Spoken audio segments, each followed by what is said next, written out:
Trump ঘোষণা দিবেন যে আমার বিজয় হয়ে গেছে, হরমুজ প্রণালী খুলে দিয়েছে, এখন এই যুদ্ধ শেষ। সংযুক্ত আরব আমিরাত এখানে যুদ্ধের অংশগ্রহণের ঘোষণা দিয়েছে যে আমেরিকার সাথে মিলে ইরানের বিরুদ্ধে যুদ্ধ করবে। প্রায় 22 বিলিয়ন ডলারের মধ্যে তার আমেরিকার চলে গেছে। আরব দেশগুলোর ক্ষতি হয়েছে প্রায় 120 বিলিয়ন ডলারের মতো। ইরানকে একেবারে মাটির সাথে মিশিয়ে দেবেন এমন হয়তো তিনি করতে চাইছেন, কিন্তু সেটি করতে গেলে এই 2-3 সপ্তাহ না 2-3 মাস, আমার মনে হয় 2-3 বছরেও পারা যাবে না যে ইরান। আসসালামু আলাইকুম প্রিয় বন্ধুরা, দেশীয় প্রবাসী যে যেখান থেকে দেখছেন প্রত্যেককে শুভেচ্ছা জানাচ্ছি। আশা করছি সবাই ভালো আছেন। মার্কিন যুক্তরাষ্ট্র ইরানের উপরে আরও বড় ধরনের আঘাত হানতে যাচ্ছে এমন আশঙ্কা করছেন জাতিসংঘের মহাসচিব। খোদ জাতিসংঘের মহাসচিব মনে করছেন যে মার্কিন যুক্তরাষ্ট্র আরও বড় ধরনের আঘাত হানবে, যাতে করে এই যুদ্ধ পরিস্থিতি আরও খারাপ হবে। তিনি এটি নিয়ে ব্যাপকভাবে উদ্বেগ প্রকাশ করেছেন। যদিও জাতিসংঘের উদ্বেগ প্রকাশে কিছু যায় আসে না, তারপরেও তার এখান থেকে যেই মেসেজটা নেওয়া দরকার সেই মেসেজটা হচ্ছে যে এই যুদ্ধটা হয়তো মার্কিন যুক্তরাষ্ট্র এবং ইসরায়েল আবার আরেক দফা খুব বড় আকারের আক্রমণ ইরানের উপর করতে পারে।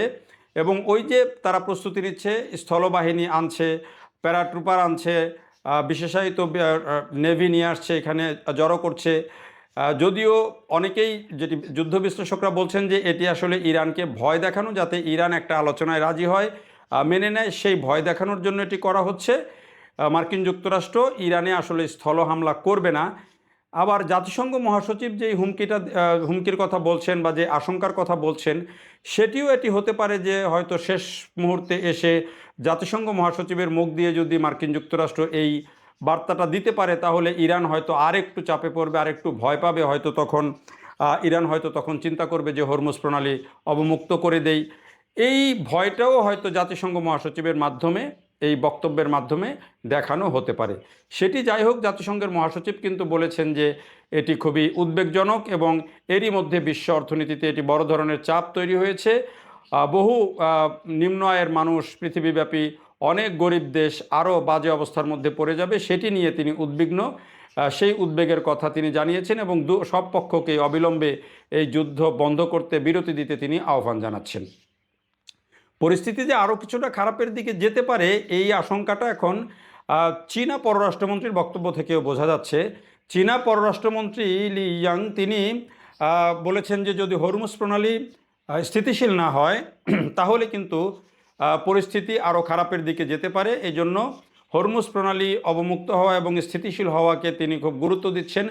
এবং এই ব্যাপারে তিনি এরই মধ্যে কিন্তু সৌদি আরবের যে পররাষ্ট্রমন্ত্রী তার সাথে আলাপ করেছেন, আলোচনা করেছেন, টেলিফোনে কথা বলেছেন, যাতে করে একটা যুদ্ধবিরতিতে আসা যায়, স্থিতিশীলতা আসে, সেই চেষ্টা তিনি করছেন। এটি হচ্ছে মোদ্দা কথা। কিন্তু ডোনাল্ড ট্রাম্প যেই হুমকি দিয়েছেন, এই দুটি ঘটনা বা এই দুজনের কথা থেকে কিন্তু সেই হুমকির একটা যেই বোঝা যায় যে আসলে পরিস্থিতি সেই দিকে যাচ্ছে।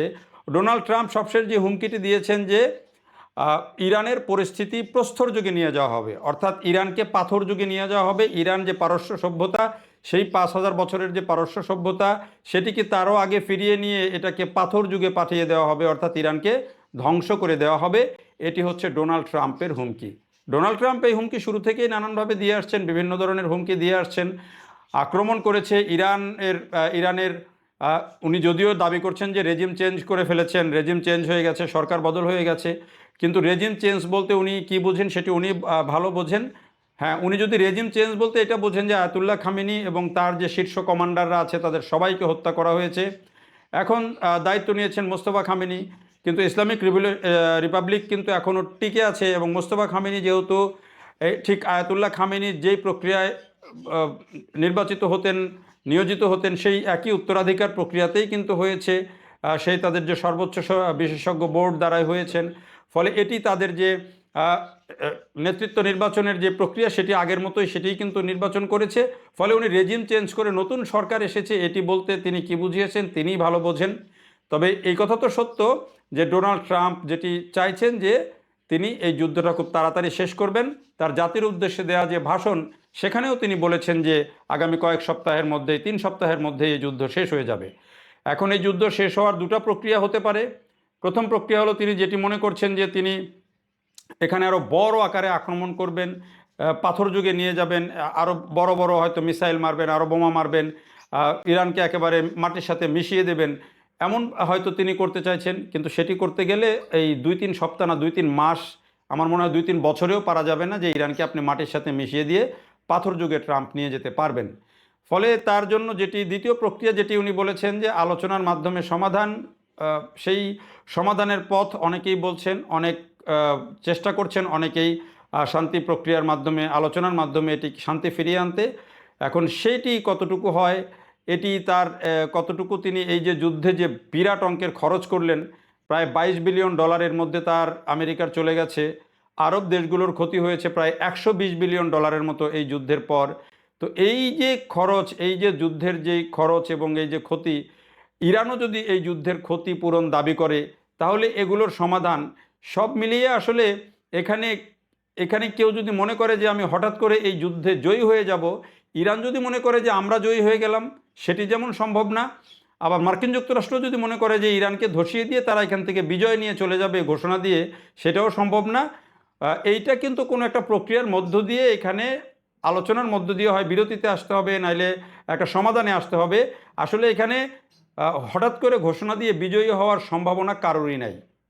এটার একটা পরিণতি হবে, হয়তো একটা সমাধান হবে। হয়তো এখানে দেখা যাচ্ছে যে এখন যদি হরমুজ প্রণালী খুলে দেওয়া হয়, তাহলে হয়তো বলবেন যে ডোনাল্ড ট্রাম্প ঘোষণা দিবেন যে আমার বিজয় হয়ে গেছে, হরমুজ প্রণালী খুলে দিয়েছে, এখন এই যুদ্ধ শেষ।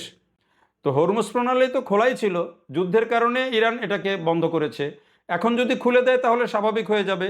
এখানে তো ডোনাল্ড ট্রাম্প যদি তখন এটি থেকে বের হয়ে যাওয়ার জন্য এটাকে তার বিজয় হিসাবে হয়তো দেখতে পারেন, ঘোষণা দিতে পারেন, কিন্তু এর বাইরে এটি তো আগে অবমুক্তই ছিল।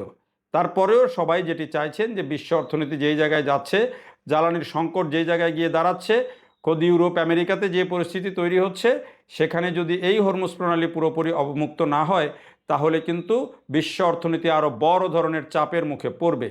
এ কারণে এখন আমরা দেখছি যে চীন এখানে শান্তি প্রক্রিয়াতে ইনভলভ হচ্ছে।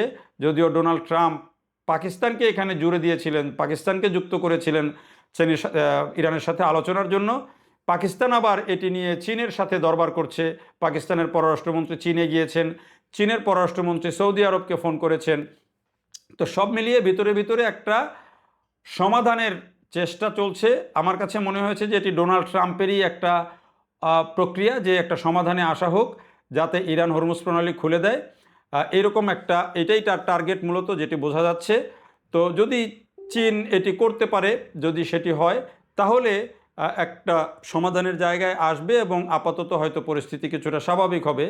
কিন্তু ট্রাম্প যদি সত্যি সত্যি এখানে ওই যে বলছেন যে পাথর যুগে নিয়ে যাবেন, সেই ধরনের হামলা যদি হয়, আবার সংযুক্ত আরব আমিরাত এখানে যুদ্ধের অংশগ্রহণের ঘোষণা দিয়েছে যে আমেরিকার সাথে মিলে ইরানের বিরুদ্ধে যুদ্ধ করবে, সেটি যদি হয় তাহলে যুদ্ধ আবার নতুন ডাইমেনশন পাবে। তখন ইরানও কিন্তু আবার নতুন করে এখানে ইনভলভ হবে, মধ্যপ্রাচ্যের অন্যান্য দেশও এখানে ইনভলভ হয়ে যেতে পারে। তখন কিন্তু এই যুদ্ধটা কিন্তু আরও বড় পরিসর নেবে। তখন ইরানের পক্ষেও হয়তো চীন রাশিয়া আরও জোরালো ভূমিকা নিয়ে তখন হয়তো আরও বেশি সহযোগিতা করবে। ফলে এই যুদ্ধ যদি এখন ট্রাম্প আরও বেশি টেনে নিতে চান, আরও বড় করতে চান, তাহলে এটির ফলাফল ইরানকে যতটা না দিতে হবে তার চেয়ে বেশি দিতে হবে বিশ্ব অর্থনীতিকে এবং বিশেষ করে মধ্যপ্রাচ্যের দেশগুলোকে। এ কারণে এই যুদ্ধ যত দ্রুত সমাধান হয়, যত দ্রুত যুদ্ধবিরতিতে আসা যায়, সেটির চেষ্টাই করছে চীন সহ বিভিন্ন দেশ। কারণ সবারই কিন্তু ব্যবসা বাণিজ্য আছে, বিশেষ করে মধ্যপ্রাচ্যে চীনের যে বড় বিনিয়োগ, চীনের যে বড় মার্কেট এবং বিশ্বব্যাপী চীনের যে বড় ব্যবসা, সেগুলো বড় আকারে ক্ষতিগ্রস্ত হবে যদি অস্থিতিশীলতা থাকে, বিশ্ব অর্থনীতিতে চাপ পড়ে। এ কারণে চীনও চাইছে দ্রুততম সময়ের মধ্যে এটির একটা সমাধান হোক। অর্থাৎ ইরান হরমুজ প্রণালী বন্ধ করে পরিস্থিতিকে এমন জায়গায় নিয়ে গেছে যে চীনের অর্থনীতি, মার্কিন অর্থনীতি, ইউরোপের অর্থনীতি সব কিছুকেই সে চাপে ফেলে দিয়েছে। এ কারণে কিন্তু এখন সবাই চেষ্টা করছেন যে দ্রুত একটা সমাধানে আসার। আর এ থেকে ইরানের অনেক ক্ষতির মধ্যেও হয়তো আগামী দিনের জন্য ভালো কিছুও বের হয়ে আসতে পারে। দেখার জন্য সবাইকে অনেক ধন্যবাদ।